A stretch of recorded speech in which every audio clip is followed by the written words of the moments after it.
जय भोलेनाथ। कल की कथा में आपने नाग पंचमी व्रत के महात्म्य के बारे में जाना। क्या है सुपोदन षष्ठी व्रत तथा अर्क विवाह विधि? आइए जानते हैं। सावन मास महात्म्य के 15वें अध्याय की कथा में सनत कुमार बोले, हे देवेश, मैंने नागों का ये आश्चर्यजनक पंचमी व्रत सुन लिया।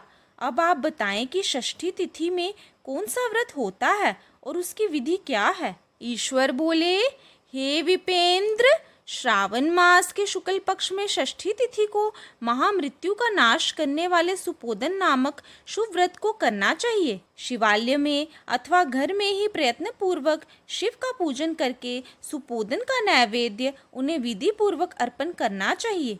इस व्रत के साधन में आम्र का लवण मिलाकर शाक और अनेक पदार्थों के नैवेद्य अर्पित करें। साथ ही ब्राह्मण को वायन प्रदान करें। जो इस विधि से व्रत करता है उसे अनंत पुण्य मिलता है। इस प्रकरण में लोग एक प्राचीन कहानी सुनाते हैं जो इस प्रकार से है। प्राचीन समय में रोहित नाम का एक राजा था। काफी समय बीतने के बाद भी उसे पुत्र रतन की प्राप्ति नहीं हुई। तब पुत्र की अभिलाषा में उस राजा ने अत्यंत कठोर तप किया। ब्रह्मा जी ने राजा से कहा, तुम्हारे प्रारब्ध में पुत्र नहीं है। तब भी पुत्र की लालसा में वह राजा अपनी तपस्या से जरा भी विचलित नहीं हुआ। इसके बाद राजा तपस्या करते करते संकटग्रस्त हो गए। तब ब्रह्मा जी पुनः प्रकट हुए और कहने लगे, मैंने आपको पुत्र का वर तो दे दिया है, लेकिन आपका ये पुत्र अल्पायु होगा। तब राजा तथा उसकी पत्नी ने विचार किया कि इससे रानी का बांझपन तो दूर हो जाएगा, संतानहीनता की निंदा नहीं होगी। कुछ समय बीत जाने के बाद ब्रह्मा जी के वरदान से उन्हें पुत्र प्राप्ति हुई। राजा ने विधि पूर्वक उसके जात कर्म आदि सभी संस्कार किए। दक्षिणा नाम वाली उस स्त्री व राजा ने अपने पुत्र का नाम शिवदत्त रखा। उचित समय आने पर भयभीत चित्त वाले राजा ने पुत्र का यज्ञोपवीत संस्कार किया, किंतु राजा ने उसकी मृत्यु के भय से उसका विवाह नहीं किया। तदंतर 16वें साल में उनका पुत्र शिवदत्त मृत्यु को प्राप्त हो गया। तब ब्रह्मचारी की मृत्यु का स्मरण करते हुए राजा को बहुत चिंता होने लगी कि जिन लोगों के कुल में कोई ब्रह्मचारी मर जाए तब उनका कुल खत्म हो जाता है और वह ब्रह्मचारी भी दुर्गति में पड़ जाता है। सनत कुमार बोले, हे देव, हे जगन्नाथ, इसके दोष निवारक का उपाय है या नहीं? यदि उपाय है तो अभी बताएं, जिससे दोष की शांति हो सके। ईश्वर बोले, यदि कोई स्नातक अथवा ब्रह्मचारी मर जाए तो अर्क विधि से उसका विवाह कर देना चाहिए। इसके बाद उन दोनों ब्रह्मचारी तथा आग को परस्पर संयुक्त कर देना चाहिए। अब अर्क विवाह की विधि कहते हैं। मृतक का गोत्र नाम आदि लेकर देश काल का उच्चारण करके कर्ता कहे कि मैं मृत ब्रह्मचारी के दोष निवारक हेतु वैसर्गिक व्रत करता हूँ। सर्वप्रथम सुवर्ण से अभ्युदयिक करके अग्नि स्थापन कर आघार होम करके चारों व्याहृतियों ओम भू, ओम भुव, ओम स्वः, ओम मह से हवन करना चाहिए।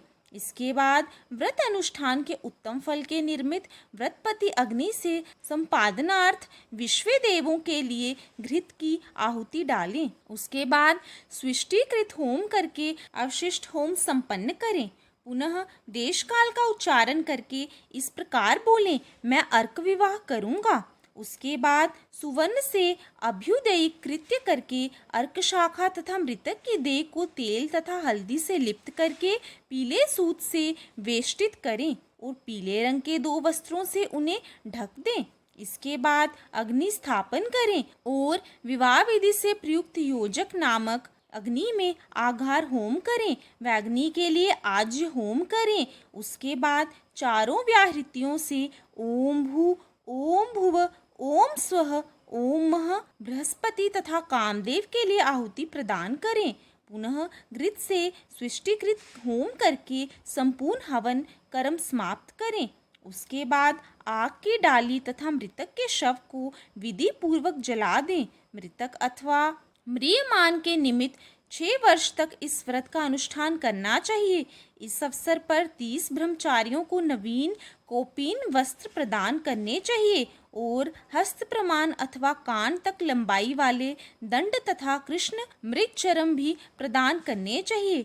उन्हें चन्न पादुका, छत्र, माला, गोपी चंदन, प्रवाल मणि की माला तथा अनेक आभूषण समर्पित करने चाहिए। इस विधान से व्रत करने पर कोई भी विघ्न नहीं होता है। ईश्वर बोले। ब्राह्मणों से ये सुनकर राजा ने मन में विचार किया कि ये अर्क विवाह तो मुझे गौण प्रतीत होता है, मुख्य नहीं, क्योंकि कोई भी व्यक्ति मरे हुए को अपनी कन्या नहीं देता है। मैं राजा हूँ, अतः मैं उस व्यक्ति को अनेक रत्न तथा धन दूंगा जो कोई भी इसकी वधू के रूप में अपनी कन्या प्रदान करेगा। उस नगर में एक ब्राह्मण था। उस समय वह किसी दूसरे नगर में गया हुआ था। उसकी एक सुंदर पुत्री थी जिसकी माता की मृत्यु पहले ही हो चुकी थी। ब्राह्मण की दूसरी भी पत्नी थी जो ब्राह्मण की पुत्री के प्रति बुरे विचार रखती थी तथा दुष्ट मन वाली थी। कन्या 10 वर्ष की तथा दीन थी और अपनी सौतेली माता के अधीन थी। अतः सौतेली माता ने द्वेष तथा अत्यधिक धन के लालच में 1 लाख मुद्रा लेकर उस कन्या को मृतक राजकुमार के लिए दे दिया। कन्या को लेकर राजा के लोग नदी के तट पर शमशान भूमि में राजकुमार के पास ले गए और शव के साथ उसका विवाह कर दिया। इसके बाद विधान पूर्वक शव के साथ कन्या का योग करके जब वे जलाने की तैयारी करने लगे तब उस कन्या ने पूछा, हे सज्जनों, आप लोग ये क्या कर रहे हैं? तब वे सभी दुखित मन से कहने लगे कि हम लोग तुम्हारे इस पति को जला रहे हैं। इस पर भयभीत होकर बाल स्वभाव के कारण रोती हुई उस कन्या ने कहा, आप लोग मेरे पति को क्यों जला रहे हैं? मैं जलाने नहीं दूंगी। आप लोग सभी यहाँ से चले जाइए, मैं अकेली ही यहाँ बैठी रहूंगी और जब ये उठेंगे तब मैं अपने पतिदेव के साथ चली आऊंगी। उसका हठ देखकर दया के कारण दीन चित्त वाले कुछ भाग्यवादी वृद्धजन कहने लगे, अहो, होनहार भी क्या होता है, इसे कोई भी नहीं जान सकता। दीनों की रक्षा करने वाले तथा कृपालु भगवान ना जाने क्या करेंगे। सोत की पुत्री का भाव रखने के कारण सौतेली माता ने इस कन्या को बेचा है, अतः संभव है कि भगवान इसके रक्षक हो जाएं। अतः हम लोग इस कन्या को व इस शव को नहीं जला सकते, इसलिए सभी को अच्छा लगे तो हम लोगों को यहाँ से चले जाना चाहिए। परस्पर ऐसा निश्चय करके वे सब अपने नगर को चले गए। बाल स्वभाव के कारण ये सब क्या है, इसे ना जानती हुई भय से व्याकुल वह कन्या एकमात्र शिव तथा पार्वती का स्मरण करती रही। उस कन्या के स्मरण करने से सब कुछ जानने वाले तथा दया से पूर्ण हृदय वाले शिव पार्वती शीघ्र ही वहां आ गए। नंदी पर विराजमान तथा तेज निधान शिव पार्वती को देखकर उन देवों को ना जानती हुई भी उस कन्या ने पृथ्वी पर दंड की भांति पकड़कर प्रणाम किया। तब उसे आश्वासन प्राप्त हुआ कि पति से तुम्हारे मिलने का समय अब आ गया है। तब कन्या ने कहा कि मेरे पति अब जीवित नहीं होंगे। उसके बाल स्वभाव से प्रसन्न तथा दया से परिपूर्ण शिव पार्वती ने कहा कि तुम्हारी माता ने सुपोदन नामक व्रत किया था, उस व्रत का फल संकल्प करके तुम अपने पति को प्रदान करो। तुम कहो कि मेरे माता के द्वारा जो सुपोदन नामक व्रत किया गया है उसके प्रभाव से मेरे पति जीवित हो जाएं। तब कन्या ने वैसा ही किया और उसके परिणाम स्वरूप शिवदत्त जीवित हो खड़ा हो गया। उस कन्या को व्रत का उपदेश देकर शिव तथा पार्वती अंतर्ध्यान हो गए। तब शिवदत्त ने उस कन्या से पूछा, तुम कौन हो और मैं यहाँ कैसे आ गया हूँ? तब उस कन्या ने उसे वृतांत सुनाया और रात हो गई। प्रातः होने पर नदी के तट पर गए लोगों ने राजा को वापस आकर कहा कि हे राजन, आपका पुत्र व पुत्रवधू नदी के तट पर स्थित हैं। विश्वस्त लोगों से ये बात सुनकर राजा बहुत खुश हुआ। वह हर्ष भेरी बजवाते हुए नदी के तट पर गया। सभी लोग प्रसन्न होकर राजा की प्रशंसा करने लगे। वह बोले, हे राजन, मृत्यु के घर गया हुआ आपका पुत्र पुनः लौट आया है। इस पर राजा पुत्र वधू की प्रशंसा करने लगे और बोले कि लोग मेरी प्रशंसा क्यों कर रहे हैं? प्रशंसा के योग्य तो ये वधू है। मैं तो भाग्यहीन तथा अधम हूँ। धन्य और सौभाग्यशालिनी तो ये पुत्र वधू है, क्योंकि इसी के पुण्य प्रभाव से मेरा पुत्र जीवित हुआ है। इस प्रकार अपनी पुत्र वधू की प्रशंसा करके राजा ने दान तथा सम्मान के साथ श्रेष्ठ ब्राह्मणों का पूजन किया और ग्राम से बाहर ले जाए गए मृत व्यक्ति के पुनः ग्राम में प्रवेश कराने से संबंधित शांति की विधि को ब्राह्मणों के निर्देश पर विधि पूर्वक संपन्न किया। हे वत्स, इस प्रकार मैंने आपसे ये सुपोदन नामक व्रत कहा।